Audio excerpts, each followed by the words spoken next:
Why don't you go ahead? It's a lady at 46 South Road. 46 South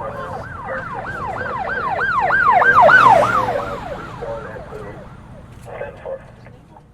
You get when you move off the street into undercover? How much training do you get before you start doing it?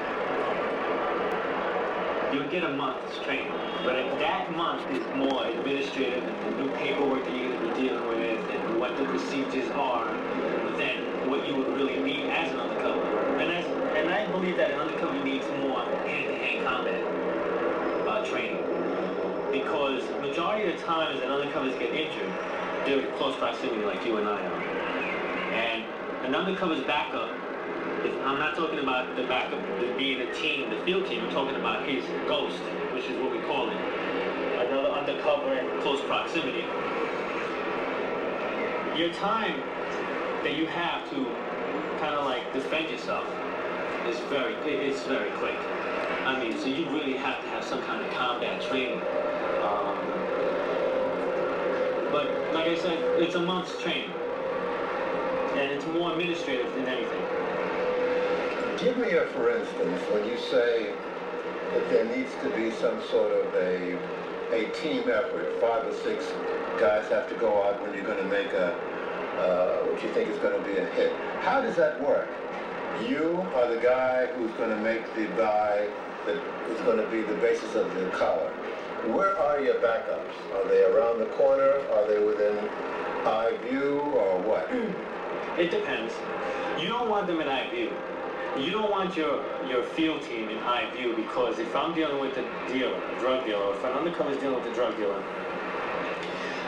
the field team can very quickly raise the set, meaning that if the dealer sees a card that he's recognized before in the past as a police vehicle, because these vehicles are used so many times, you might as well write NYPD on them.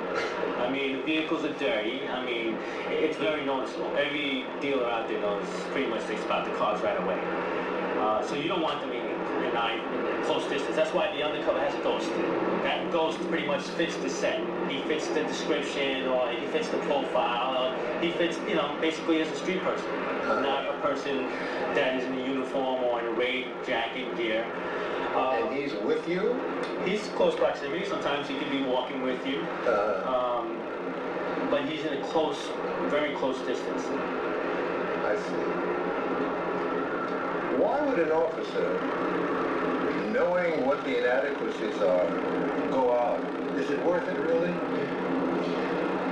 You walked off the job, but there are officers who have decided to continue undercover, knowing how dangerous it is. A lot of them aren't there because they decide to continue. And I know this is kind of, I'm going to be answering 2 questions there.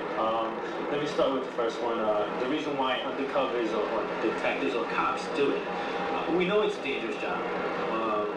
We come into this thinking that we can make a difference. And then we realize that we're not going to be making a difference. It's just like the men and women that are out there fighting a war right now. They got a job to do.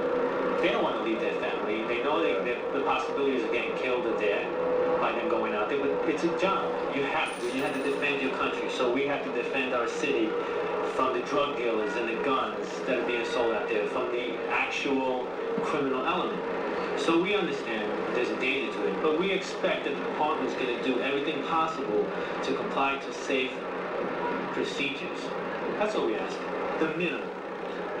You know, the city was traumatized by the killing of those 2 police officers. What are your thoughts about what went down there? I wasn't there, but from what I've heard, and from my experience as an undercover, there could have been a lot done to prevent these deaths of these 2 heroes. From the information that I got, is that somebody dropped the ball, and it cost 2 detectives their lives. Now, there's an ongoing investigation, but I really don't foresee the department coming out and saying that they screwed up, or that somebody in the department screwed up.